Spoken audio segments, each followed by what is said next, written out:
everybody. Hope all is well. Wow, let's check out this story about the Midtown Atlanta shooting. A lot involved in here, so I've got a few clips. This will be part A. Please stick around for part B, which will be the commentary. New information tonight about the movements of the suspected Midtown shooter. Atlanta police have charged Raissa Kengne with the killing of 2 people and wounding another Monday afternoon in 2 different locations. Good evening, and thanks so much for joining us tonight. I'm Tom Haynes. I'm Courtney Bryant. Police arrested her at the Atlanta airport just hours after the shootings, but now we've learned she made another stop, possibly looking for another target. Fox 5's Claire Sims joins us live at Atlanta Police Headquarters, and Claire, investigators now confirming they have video of the suspect at that 3rd location. Yeah, a cab driver told Fox 5 that he took Kengne to a home in Midtown. Now, investigators here at Atlanta Police say they have surveillance images of her wearing that now infamous black and white top, standing on the front porch of her former attorney. Just minutes after she allegedly shot 3 people in Midtown Monday afternoon, Raissa Kengne got into a checker cab and searched through some paperwork before giving the driver the address of a home near the Ansley Golf Club, about a mile and a half away.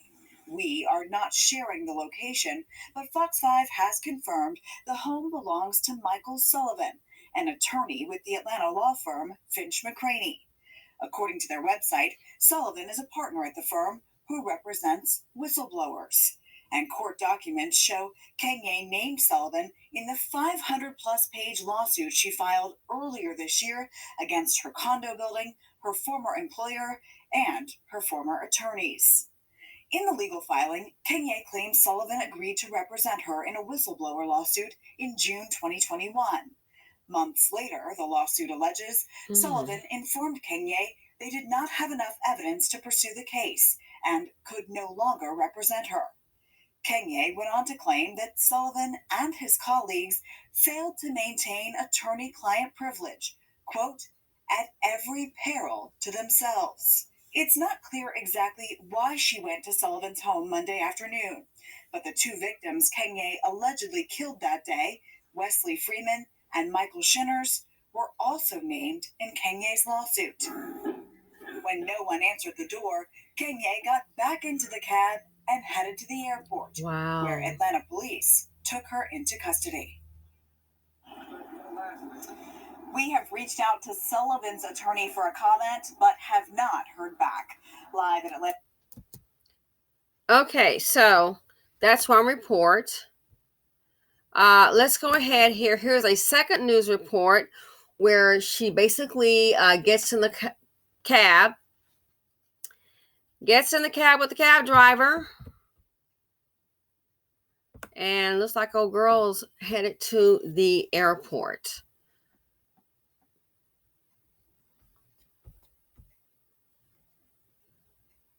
Here we go. So let's start with that new video tonight showing a woman accused of shooting 3 people in Midtown, taking a taxi to the airport where she was arrested. So here she's at the airport. You see her right there in the back passenger seat in a striped shirt. And also new tonight. And that's the cab driver who was also her neighbor. The phone calls between police and her taxi driver with her still in the car. Girl. The driver described her as calm and collected even shortly after police say she killed 2 people. Channel 2's Ashley Lincoln is live. Oh my goodness. Midtown Atlanta, where the taxi cab driver says he picked her up right after those shootings, Ashley. Yeah, Wendy, that taxi cab driver telling us he's just stunned by the developments of this case. He says Monday afternoon, this entire area behind me, heavy police presence. But despite that police presence, he says that woman was able to walk a couple of blocks away to this hotel here on 14th and Juniper Street, where she went inside this hotel and requested a cab.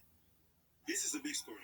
That taxi cab driver, Patrick Mandu, says he never thought he would be a part of. I don't know how I got involved on this. He tells me Monday afternoon he thought it was a normal passenger pickup from a Midtown hotel on 14th Street. I'm the last person who was really with her and I spoke with her for a long time. The passenger turned out to be Raissa Kengne, who's also a regular of Mandu's. This lady, she's always calm.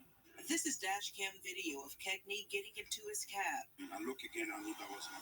Telling me that someone just had murdered 3 people, and they think they're in the back of one of our cabs. In this exclusive audio clip between Atlanta police and the dispatch team for Checker Cab, where Mandu works, you can hear police asking the driver about this passenger. Kengne could not hear this conversation. Is she a black female with a suitcase? Yes, sir, listen to me. Is she breathing hard? Is she sweating? No. The company says police reached out to them asking if drivers picked up a woman wearing a striped shirt. At the time, police say she was accused of shooting and killing 2 people and injuring another in Midtown. Send some type of a signal whether the black female with a striped shirt, low afro, is in the vehicle with him. If they pick up a fare at 14th and Juniper, and be discreet about it. Mandu says Kengne is from his hometown of Cameroon. I'm still shocked that she did that. He says after picking her up from that hotel, they went to a home on Robin Hood Road in Midtown. She told him it was her lawyer's home. Are you running from something? From there, they went to the airport. When they arrived, she paid the $48 fare with a $100 bill. Do I have cash? This is body cam video of Kengne's arrest after police were able to track her to the airport.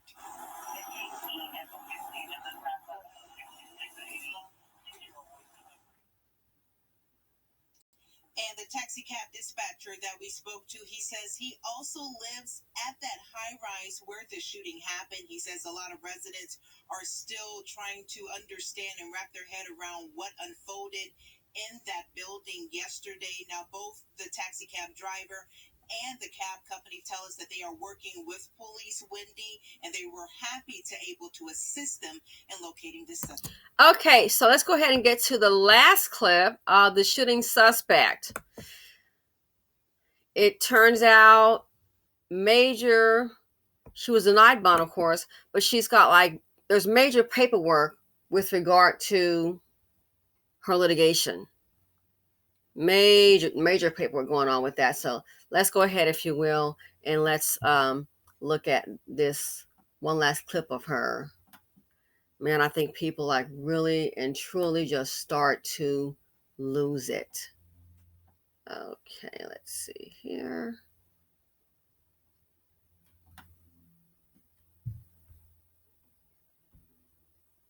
And this here's just going to show you some information with regard to the history on her legal matter. Check it out, fair use. CBS 46 with live team coverage tonight. Let's begin with Savannah Louie at the B office building. That's where one person was shot yesterday. Savannah, you've been digging into some of the alleged shooter's social media content and lawsuit history. What did you learn?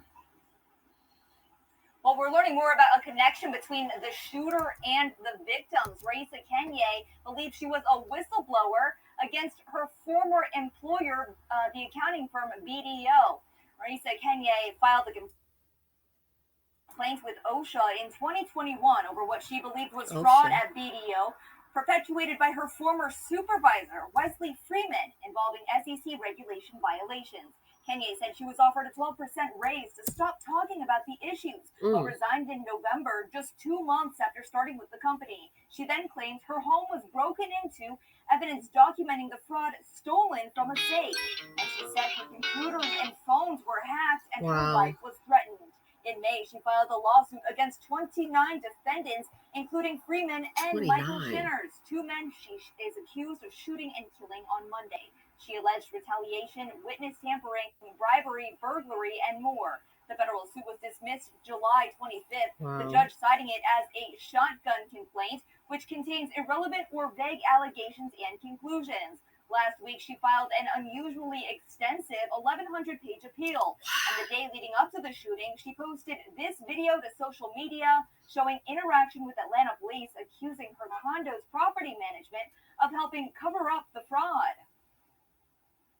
Burglary happened in a very secured building, so I am suing the big management services, which is the management company who managed the building, as well as the board members.